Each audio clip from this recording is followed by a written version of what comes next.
Megha, Nutrinest, the founder, nutritionist, and trying to build a brand called Nutrinest with Megha.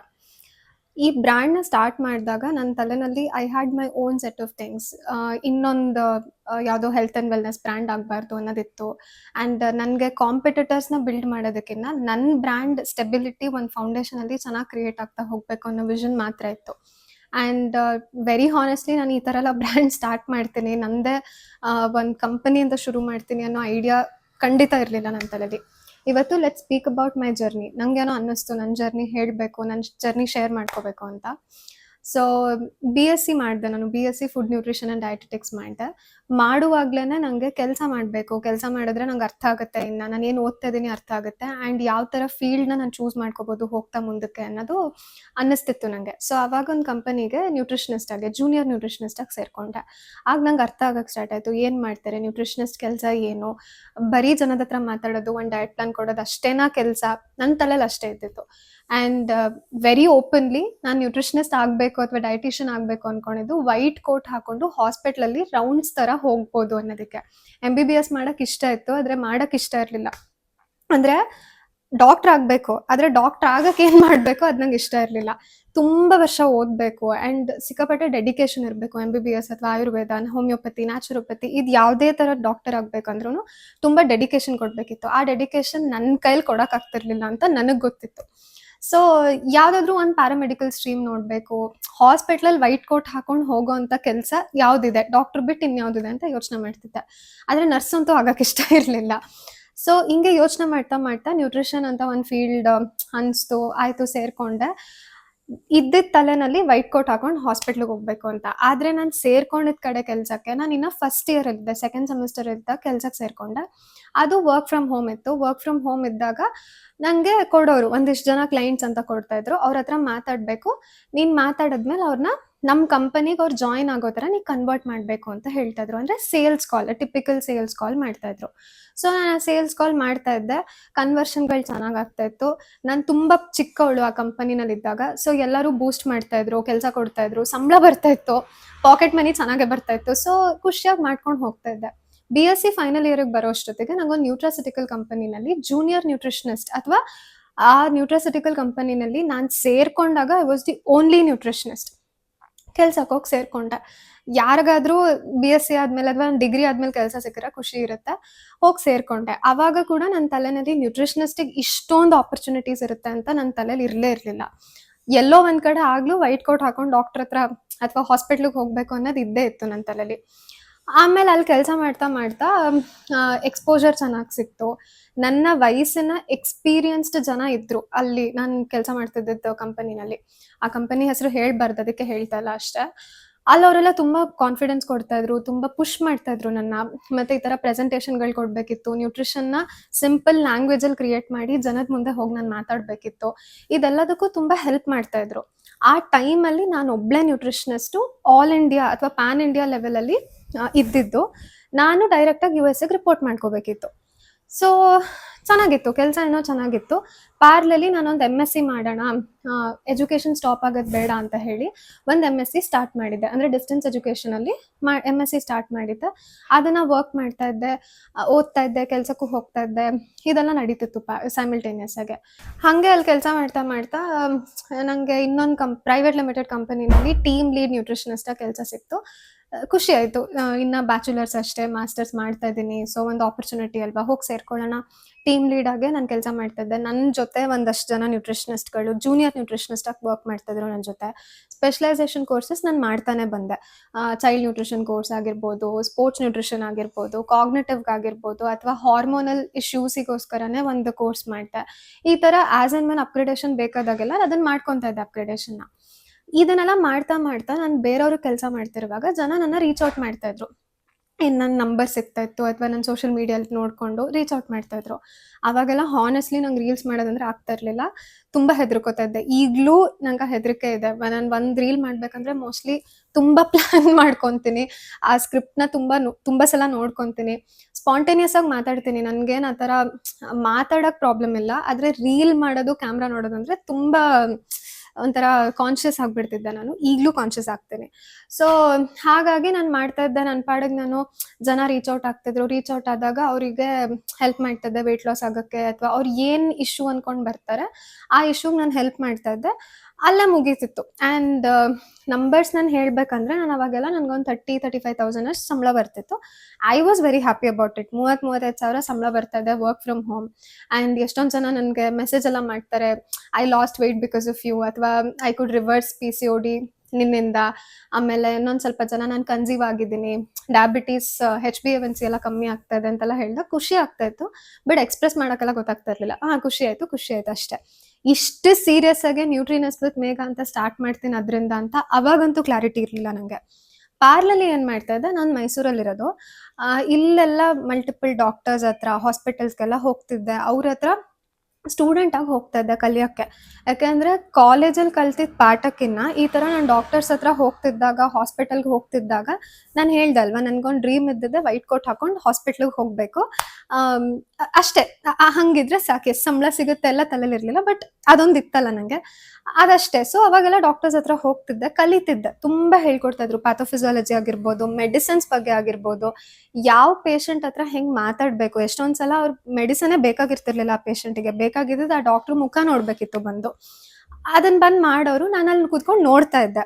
ಅದೆಲ್ಲ ನಂಗೆ ಆ basics. ಇವತ್ತು ಯಾವುದೋ ಒಂದು ಕ್ಲೈಂಟ್ ನನ್ನ ಹತ್ರ ಬಂದುಬಿಟ್ಟು ನನ್ನ ಕನ್ಸಲ್ಟೇಷನ್ ಕಾಲಲ್ಲಿ, ನೀವು ತುಂಬ ಚೆನ್ನಾಗಿ ಮಾತಾಡ್ತೀರಾ, ನಿಮ್ಮ ಹತ್ರ ಮಾತಾಡಿದಾಗ ನಂಗೆ ಒಂದು ಸಮಾಧಾನ ಸಿಗುತ್ತೆ ಅಂತ ಹೇಳಿದ್ರೆ, I think that's purely because ನಾನು ಎಲ್ಲ ಡಾಕ್ಟರ್ಸ್ಗೂ ನಾನು ಈ ವಿಡಿಯೋ ಮೂಲಕ ಅಟ್ಲೀಸ್ಟ್ ಥ್ಯಾಂಕ್ ಯು ಹೇಳ್ತೀನಿ. ಹೇಳ್ಕೊಟ್ಟಿದ್ದಾರೆ ನನಗೆ ಕೂತ್ಕೊಂಡು. ಮೇ ಬಿ ಒಂದು LKG ಮಗುಗೆ ಬರ್ಸ್ದಂಗೆ ನಾನು ತೋರಿಸ್ತೀನಿ, ಯಾವಾಗಾದರೂ ಬರೆಸ್ತಾ ಇದ್ರು. ಒಂದೊಂದು ಪೇಷಂಟ್ ಹಿಸ್ಟ್ರಿನೂ ಕ್ಲಿನಿಕಲ್ಲಿ ಕೂತ್ಕೊಂಡಿದ್ದಾಗ ಬರೆಸ್ತಾ ಇದ್ರು. ಮಾತಾಡೋಕೆ ಬಿಡ್ತಾ ಇರಲಿಲ್ಲ ನನಗೆ. ಅವ್ರು ಮಾತಾಡೋದನ್ನ ಅಬ್ಸರ್ವ್ ಮಾಡು ಅಂತ ಹೇಳ್ತಾ ಇದ್ರು. ಇದನ್ನೆಲ್ಲ ಮಾಡ್ತಾ ಬಂದೆ.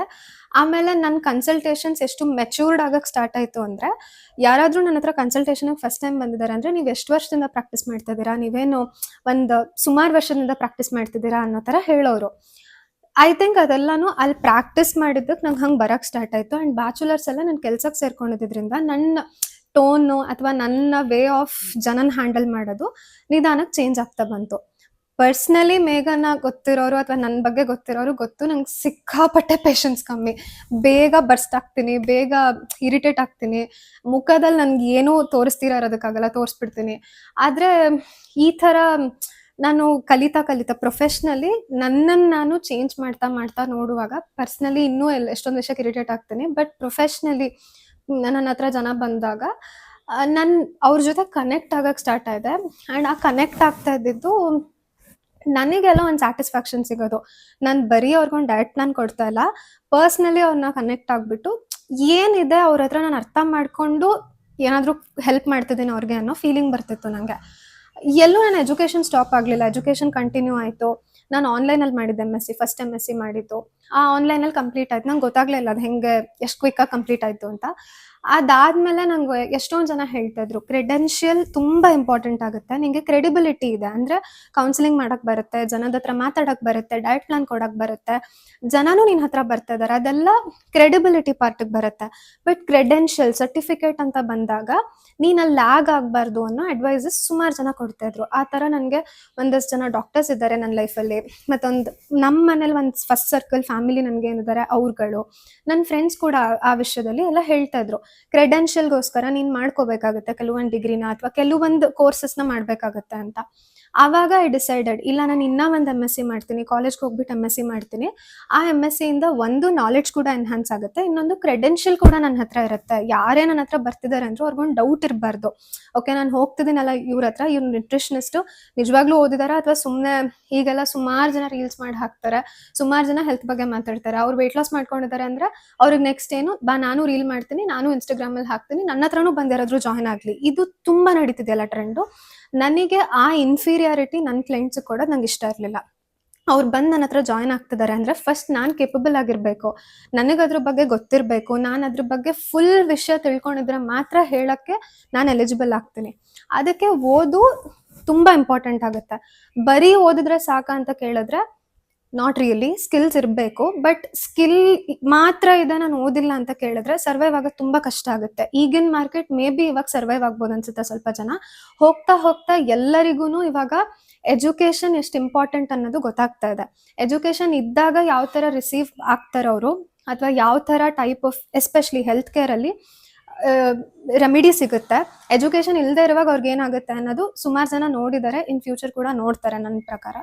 ಸೊ ನಾನು ಡಿಸೈಡ್ ಮಾಡಿದೆ, ಕಾಲೇಜಿಗೆ ಹೋಗಕ್ಕೆ ಸ್ಟಾರ್ಟ್ ಮಾಡಿದೆ. ಬಟ್ ಅವಾಗ ಇಸ್ ವೆನ್ ಐ ಡಿಸೈಡೆಡ್ ನಾನು ನ್ಯೂಟ್ರಿನೆಸ್ಟ್ ವಿತ್ ಮೇಘಾ ಅಂತ ಮಾಡಬೇಕು ಅಂತ. ಶುರುನಲ್ಲಿ ನನ್ನ ಇನ್ಸ್ಟಾಗ್ರಾಮ್ ಪ್ರೊಫೈಲ್ ನೀವೆಲ್ಲ ನೋಡಿದ್ರೆ ಗೊತ್ತಾಗುತ್ತೆ, ಹೆಲ್ತ್ ಸೆಲ್ಫಿ ಅಂತ ನಾನು ಸ್ಟಾರ್ಟ್ ಮಾಡಿದ್ದೆ. ಸುಮ್ಮನೆ ಗೂಗಲ್ ಮಾಡ್ತಾ ಇದ್ದೆ, ಏನು ಹೆಸರಿಡೋದು, ಏನಾದರೂ ಹೆಸರು ಹುಡುಕ್ಬೇಕಲ್ಲ ನೋಡೋಣ ಅಂತ ಯೋಚನೆ ಮಾಡ್ತಾ ಇದ್ದೆ. ಆವಾಗ ಹೆಲ್ತ್ ಸೆಲ್ಫಿ ಅಂತ ಸುಮ್ಮನೆ ಅನಿಸ್ತು. ದಟ್ ವಾಸ್ ಟಿಪಿಕಲಿ ಫ್ರೆಂಡ್ಸ್ ಎಲ್ಲ ಕುತ್ಕೊಂಡು ಮಾತಾಡುವಾಗ ಒಂದು ಹಿಂಗೆ ಮಾತಾಡ್ತಾ ಇದ್ವಿ, ಬಾ ನಾನು ನಿಂಗೆ ರೀಲ್ ಮಾಡ್ಕೊಡ್ತೀನಿ, ನಾನು ಎಡಿಟ್ ಮಾಡ್ಕೊಡ್ತೀನಿ ಅಂತೆಲ್ಲ ಮಾತಾಡಿದ್ರು. ಸರಿ ಆಯಿತು, ರೀಲ್ ಮಾಡೋಣ, ಸುಮ್ಮನೆ ಹಿಂಗೆ ತೋರಿಸು, ನಾನೇನು ಮಾತಾಡಲ್ಲ, ಆದರೆ ರೀಲ್ ಮಾಡ್ತಾ ಹೋಗೋಣ ಇನ್ಸ್ಟಾಗ್ರಾಮಲ್ಲಿ ಅಂತ ಮಾಡಕ್ಕೆ ಸ್ಟಾರ್ಟ್ ಮಾಡಿತ್ತು. ಹಂಗೆ ಮಾಡಕ್ಕೆ ಸ್ಟಾರ್ಟ್ ಮಾಡಿದಾಗ ಹೆಲ್ತ್ ಸೆಲ್ಫಿ ಒಂದು ಸ್ವಲ್ಪ ಜನ ನೋಡ್ತಾ ಇದ್ರು. ನನ್ನ ಹತ್ರ ಇದ್ದಿದ್ದು ಕ್ಲೈಂಟ್ಸ್ದು ಟ್ರಾನ್ಸ್ಫಾರ್ಮೇಷನ್ ಎಲ್ಲ ಹಾಕೋದು, ಪೋಸ್ಟ್ ಮಾಡೋದೆಲ್ಲ ಮಾಡ್ತಾ ಇದ್ದೆ. ಸೀರಿಯಸ್ನೆಸ್ ಖಂಡಿತ ಇರಲಿಲ್ಲ. ನನ್ನದೇ ಬ್ರ್ಯಾಂಡು, ನಾನೇ ಏನೋ ಮಾಡ್ತೀನಿ ಅನ್ನೋ ಸೀರಿಯಸ್ನೆಸ್ ಆಗಲೂ ಇರಲಿಲ್ಲ. ನಾನೆಲ್ಲೋ ಫುಲ್ ಟೈಮ್ ಆಗಲೂ ಕೆಲಸ ಮಾಡ್ತಾ ಇದ್ದೆ. ಪ್ಯಾರ್ಲಲಿ ನಂದೇ ಶುರು ಮಾಡೋಣ ಅಂತ ಶುರು ಮಾಡಿದ್ದೆ. ಆ್ಯಂಡ್ ನನ್ನ ಡ್ರೀಮ್ ಇದ್ದಿದ್ದು ಅಗೇನ್ ವೈಟ್ ಕೋಟ್ ಹಾಕೊಂಡು ಹಾಸ್ಪಿಟ್ಲಿಗೆ ಹೋಗಬೇಕು ಅಂತ. ಆ ಡ್ರೀಮ್ನ ಫುಲ್ಫಿಲ್ ಮಾಡ್ಕೋಬೇಕು ಅಂತ ನಾನು ಹಾಸ್ಪಿಟಲ್ಸ್ಗೂ ಕನ್ಸಲ್ಟೆಂಟಾಗಿ ಹೋಗ್ತಾ ಇದ್ದೆ. ನಾನು ಇದ್ದಿದ್ದು ಊರಲ್ಲ, ಮೈಸೂರಲ್ಲೇ ಒಂದಷ್ಟು ಕಡೆ ಹಾಸ್ಪಿಟಲಲ್ಲಿ ನಾನು ಮಾತಾಡಿ ನನ್ನ ಅವರ್ಲಿ ಬೇಸಿಸ್ ಕರಿತಿದ್ರು, ಅಥವಾ ಪೇಷಂಟ್ ಇದ್ದಾಗ ಕ್ಲಿನಿಕ್ಗೆ ಬಾ, ಹಾಸ್ಪಿಟ್ಲಿಗೆ ಬಾ ಅಂತ ಕರಿತಿದ್ರು. ನಾನು ಹೋಗಿ ಬರ್ತಾ ಇದ್ದೆ. ಸೊ ನನ್ನ ಡ್ರೀಮ್ ಸ್ಯಾಟಿಸ್ಫೈ ಆಯಿತು, ಫುಲ್ಫಿಲ್ ಆಯಿತು. What next? ನಂಗೆ ಮಾತಾಡೋದಂದರೆ ತುಂಬ ಇಷ್ಟ. ಹೆದರಿಕೆ ಕ್ಯಾಮ್ರಾ ಮುಂದೆ ಮಾತಾಡೋಕ್ಕೆ, ಅಂದರೆ ನಮ್ಮದೇ ರೀಲ್ ಮಾಡಬೇಕು ಅಥವಾ ನಾನೇ ಬಂದು ಮಾತಾಡಬೇಕು ಅಂದರೆ ಅದು ಹೆದರಿಕೆನೂ ಇತ್ತು ನನಗೆ.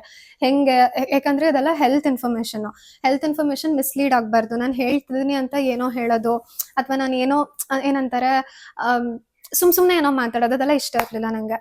ಸೊ ಅದಕ್ಕಿನ್ನ ಕಾನ್ಫಿಡೆನ್ಸ್ ಬರಬೇಕು, ಬೇಡ ಅಂತ ನನ್ನನ್ನು ನಾನೇ ಕಂಟ್ರೋಲ್ ಮಾಡ್ಕೊತಾ ಇದ್ದೆ. ಬೇಡ, ಇನ್ನೂ ಒಂದು ಸ್ವಲ್ಪ ನಾನು ಸಬ್ಜೆಕ್ಟ್ ವೈಸ್ ಕಾನ್ಫಿಡೆಂಟ್ ಆಗೋಣ, ಅವಾಗ ಕ್ಯಾಮ್ರಾ ಫೇಸ್ ಮಾಡೋಣ ಅಂತ ಸುಮ್ಮನೆ ಆಗ್ತಾ ಇದ್ದೆ. ಹಿಂಗೆ ಆಗ್ತಾ ಇರುವಾಗ ಯಾರೋ ಒಬ್ರು ನನ್ನ ಇನ್ವೈಟ್ ಮಾಡಿದ್ರು, ಪಾಡ್ಕಾಸ್ಟ್ ಮಾಡ್ತೀರಾ ಮೇಘಾ ನೀವು ನನ್ನ ಜೊತೆ ಅಂತ. That was my first ever podcast. ನಾನು ಅವಾಗಿನ್ನ 23-24 ಇಯರ್ಸ್ ಅನ್ಸುತ್ತೆ ಅಷ್ಟೇ. ಇವಾಗ ನಂಗೆ 25 ವರ್ಷ, ಆಗ ನಂಗೆ 23-24 ವರ್ಷ ಅನ್ಸುತ್ತೆ ಮೋಸ್ಟ್ಲಿ. ನನ್ನ ಪಾಡ್ಕಾಸ್ಟಿಗೆ ಕರೆದ್ರು. ಅವ್ರ ಚಾನಲ್ಗೆ ಫಸ್ಟು ನನ್ನ ನ್ಯೂಟ್ರಿಷನ್ ಬಗ್ಗೆ ಮಾತಾಡಬೇಕು ನೀವು ಅಂತ ಕರೆದ್ರು. ನನಗೆ I was in the cloud line, ಯಾರು ಕರೀತಾರೆ ಆ ಥರ. ನನ್ನ ಕರೆದ್ರು, ಹೋದೆ. ನಂಗೆ ಆಗ್ಲೂ ರಿಯಲೈಸ್ ಆಗಲಿಲ್ಲ ಅದು ನ್ಯೂಸ್ ಚಾನಲ್ ಎಲ್ಲ ಇದೆ, ಅವ್ರದ್ದು ಚಾನಲ್ಗೆಲ್ಲ ಹಾಕ್ತಾರೆ, ಅವರು ಯೂಟ್ಯೂಬ್ ವಿಡಿಯೋ ಹಾಕ್ತಾರೆ ಅಂತ ಗೊತ್ತಿತ್ತು ಅಷ್ಟೇ. ಫಸ್ಟ್ ವಿಡಿಯೋ ಇವಾಗಲೂ ನಂಗೆ ನೆನಪಿದೆ. ಅವರು ನನಗೆ ವಿತಿನ್ 24 hours ಫೋನ್ ಮಾಡಿಬಿಟ್ಟು ಹೇಳಿದ್ರು, ಇದು 10K ಹಿಟ್ ಆಗಿದೆ ವಿಡಿಯೋ, ನೀನು ನೋಡಿದ್ಯಾ, ಐಡಿಯಾ ಇದೆಯಾ ನಿಂಗೆ ಏನಾದರೂ ಅಂತ. ನನಗೆ ಇದು 10K 20K ಅದೆಲ್ಲ ತಲೆಲೇ ಇಲ್ಲ. Because I am naught into ಈ ಥರ ವಿಡಿಯೋ ಮಾಡಿ ಹಾಕೋದೆಲ್ಲ ನಂಗೆ ಅವಾಗ ಅಷ್ಟು ಕಂಫರ್ಟಬಲ್ ಇರಲಿಲ್ವಲ್ಲ. ಸೊ ನನ್ನ ತಲೆಲೇ ಇಲ್ಲ. ಅವ್ರು ಹೇಳಿದಾಗ ಹೌದಾ ಅಂತ ಹೇಳಿದೆ. ಇನ್ನ ಒಂದು ಪ್ರೌಡ್ ಮೂಮೆಂಟ್, ಅಥವಾ ಇನ್ನ ನನಗೆಲ್ಲ ಒಂದು ಕಡೆ ಅನಿಸಿದ್ದು, ನಿಜವಾಗ್ಲೂ ನಾನು ಮಾತಾಡಿದ್ದೀನಪ್ಪ ಅಂತ ಅನಿಸಿದ್ದು, ನಮ್ಮ ರೋಡಲ್ಲೆಲ್ಲ ಮಕ್ಕಳು ಬಂದ್ಬಿಟ್ಟು ರೆಕಗ್ನೈಸ್ ಮಾಡೋಕ್ಕೆ ಸ್ಟಾರ್ಟ್ ಮಾಡಿದ್ರು. ಅಕ್ಕ, ನಿಮ್ಮನ್ನ ನಾನು ಟಿವಿಲಿ ನೋಡಿದೆ, ನೀವು ಟಿವಿಲಿ ಮಾತಾಡಿದ್ದನ್ನು ನಾನು ನೋಡಿದೆ ಅಂತ. ಅವಾಗ ನನಗೆ ಹೌದಾ, ನಿಜವಾಗ್ಲೂ ಇದೆಲ್ಲ ಬಂದಿದೆ ಅಂತ ನಾನು ಅವಾಗ ಹೋಗಿ ನೋಡಿದೆ. ಸೊ ಆ ಥರ ಎಲ್ಲ ಮೂಮೆಂಟ್ಸ್ ಬರೋದಕ್ಕೆ ಡೆಫಿನೆಟ್ಲಿ ನನ್ನ ಫೌಂಡೇಶನ್ಸ್, ಅಂದರೆ BSc ಇಂದ ನಾನು ಕೆಲಸ ಮಾಡ್ತಾ ಇದ್ದಿದ್ದು. ನನಗೆ ಯಾರ್ಯಾರೆಲ್ಲ ಬಂದರು ಮೆಂಟರ್ಸ್ ಆಗಿ, ಅಥವಾ ಡಾಕ್ಟರ್ಸ್ ಆಗಿ, ಅಥವಾ ಟೀಚರ್ಸ್ ಆಗಿ, ಅವ್ರು ಎಲ್ಲೂ ನನ್ನ ಡಿಸ್ಕರೇಜ್ ಮಾಡಲಿಲ್ಲ. ಮಾಡಬೇಡ, ಇದು ನೀನು ಚಿಕ್ಕವಳು, ನಿನ್ಗೆ ಎಕ್ಸ್ಪೀರಿಯನ್ಸ್ ಆಗಬೇಕು, ನೀನು ಎಜುಕೇಷನ್ ಕಂಪ್ಲೀಟ್ ಆದಮೇಲೆ ಸ್ಟಾರ್ಟ್ ಮಾಡಬೇಕು ಅಂತ ಯಾರೂ ಹೇಳಲಿಲ್ಲ. ಎಲ್ಲರೂ ಸ್ಟಾರ್ಟ್ ಮಾಡು, why don't you do this, okay if you have to do this, ಹಿಂಗೆ ಮಾಡಬೇಕು ಅಂತ ಗೈಡ್ ಮಾಡ್ತಾ ಬಂದರೆ ಹೊರತು ನೀನು ಈ ಥರ ಮಾಡಿದ್ರೆ ಹಿಂಗಾಗತ್ತೆ ಅಂತ ನನಗೆ ಹೆದರಿಸ್ಲಿಲ್ಲ. ಕೆಲಸ ಸೇರ್ಕೊಂಡಿದ್ದ ಜಾಗದಲ್ಲೂ ಅಷ್ಟೇ, ಫಸ್ಟ್ ನಾನು ಕೆಲ್ಸಕ್ಕೆ ಸೇರ್ಕೊಂಡಿದ್ದ ಜಾಗದಲ್ಲಿ ಆ ಮ್ಯಾನೇಜರ್ ನಂಗೆ ಈಗಲೂ ನೆನಪಿದ್ದಾರೆ. ಆ್ಯಂಡ್ ಅವ್ರು ನಂಗೆ ರಿಪ್ಲೈ ಮಾಡ್ತಿರ್ತಾರೆ ನನ್ನ ಸ್ಟೇಟಸ್ ಎಲ್ಲ ನೋಡಿದಾಗ, I feel very proud of you ಅಂತ. ಅವ್ರು ಅವತ್ತು ನಂಗೆ ಆಪರ್ಚುನಿಟಿ ಕೊಟ್ಟಿದ್ದಕ್ಕೇನೆ ಇವತ್ತು ನಾನು ಇಷ್ಟು ಕಾನ್ಫಿಡೆಂಟ್ ಆಗಿ ನಂದೊಂದು ಟೀಮ್ ಅಂತ ನಾನು ಹೈರ್ ಮಾಡಿ ಏನೋ ಮಾಡ್ತಾ ಇದ್ದೀನಿ. ಅವತ್ತು ಅವ್ರು ನಾನು ಸೆಕೆಂಡ್ ಸೆಮಿಸ್ಟರ್ BSc, ಅಂದರೆ ಜಸ್ಟ್ 18, ಅವ್ರಿಗೆ ಏನು ನಂಬಿಕೆ ಇರುತ್ತೆ ನನ್ನ ಮೇಲೆ. ಬಟ್ ಅವಾಗ ಅವ್ರು ನನ್ನ ಮೇಲೆ ನಂಬಿಕೆ ಇಟ್ಟು ನೀನು ಮಾಡೋಕ್ಕಾಗುತ್ತೆ ಅಂತ ಮಾಡಿಸ್ತಾ ಇದ್ರು. ಅರ್ಧನೇ ದಿನ ಕೆಲಸ ಮಾಡ್ತಾ ಇದ್ದೆ, ಬಟ್ ಅರ್ಧ ದಿನ ಕೆಲಸ ತಪ್ಪು ಮಾಡಿದ ಕಡೆಲ್ಲ ಹೇಳ್ಕೊಡ್ತಾ ಇದ್ರು, ಆ್ಯಂಡ್ ಮಾಡಿದ ಕಡೆಲ್ಲ ಅಪ್ರಿಷಿಯೇಟ್ ಮಾಡ್ತಾ ಇದ್ರು. ದಟ್ ವಾಸ್ ವೆರಿ ಇಂಪಾರ್ಟೆಂಟ್ ಆ ಟೈಮಲ್ಲಿ. ನಂಗೆ ಅದು ಅವಾಗ ರಿಯಲೈಸ್ ಆಗ್ತಾ ಇರಲಿಲ್ಲ, ಇವಾಗ ಅನಿಸುತ್ತೆ ಅದೆಲ್ಲ ಕಾನ್ಫಿಡೆನ್ಸ್ ನನಗೆ ಒಂದು ಫೌಂಡೇಶನ್ ಆಗಿ ಬಿಲ್ಡ್ ಆಗಿದೆ ಅಂತ ಅನಿಸುತ್ತೆ. ನಾಟ್ ದಟ್ ನಂದೇ ಬ್ರ್ಯಾಂಡ್ ಪರ್ಫೆಕ್ಟ್ ಬ್ರ್ಯಾಂಡ್ ನಾನು ತುಂಬ ಏನಂತಾರೆ ಸ್ಟ್ರಕ್ಚರ್ಡಾಗಿ ಬಿಲ್ಡ್ ಮಾಡಿಬಿಟ್ಟಿದ್ದೀನಿ ನನ್ನ ಬ್ರ್ಯಾಂಡ್ ಅಂತ ನಾನೇನು ಹೇಳ್ತಾ ಇಲ್ಲ. ಬಟ್ ಏನೋ ಬಿಲ್ಡ್ ಮಾಡಕ್ಕೆ ಸ್ಟಾರ್ಟ್ ಮಾಡೋಕ್ಕೆ ನನ್ನ ತಲೆಗೆ ಬರೋದಕ್ಕೂ all of that did really matter. Podcast ಆಯಿತು. ಪಾಡ್ಕಾಸ್ಟ್ ಆದಮೇಲೆ ಹಾಸ್ಪಿಟಲಲ್ಲೆಲ್ಲ ರೆಕಗ್ನೈಸ್ ಮಾಡ್ತಾಯಿದ್ರು. ನಾನೇನಾದರೂ ಹೋದರೆ my dream of wearing white coat fulfil ಆಗಿತ್ತು. ನಾನು ಹೋಗ್ತಾ ಇದ್ದಾಗ ಜನ ಮಾತಾಡ್ಸ್ತಿದ್ರು, ಹಾಸ್ಪಿಟಲಲ್ಲಿ ಅಟ್ಲೀಸ್ಟ್ ಮಾತಾಡ್ಸ್ತಿದ್ರು, ಮೇಡಮ್ ಈಗ ಬಂದ್ರಾ, ನೀವು ಹಿಂಗೆ ಕೊಟ್ಟಿದ್ದಕ್ಕೆ ಹಿಂಗಾಯಿತು ಅಂತೆಲ್ಲ ಹೇಳ್ತಾಯಿದ್ರು. All of that was very happy moments. Then Nutrinest with Megha serious ಆಗಿ ಮಾಡೋಕ್ಕೆ ಸ್ಟಾರ್ಟ್ ಮಾಡಿದ್ದು ಮೇ ಬಿ ಲಾಸ್ಟ್ ಇಯರಿಂದ ಅಷ್ಟೇ, ಅಂದರೆ 2025ಇಂದ